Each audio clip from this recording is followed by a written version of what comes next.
It's gardening time, and today we have a beautiful neon spirea bush that is in full bloom.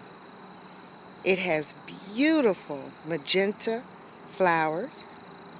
It is very easy to care for.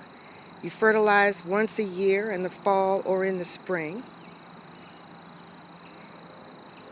When it gets really large, you can cut it back with pruning shears.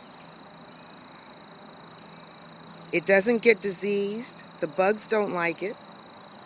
So it is very maintenance free. These are actually 3 neon spirea bushes. They make a beautiful border plant. And as I zoom in, you can see the magenta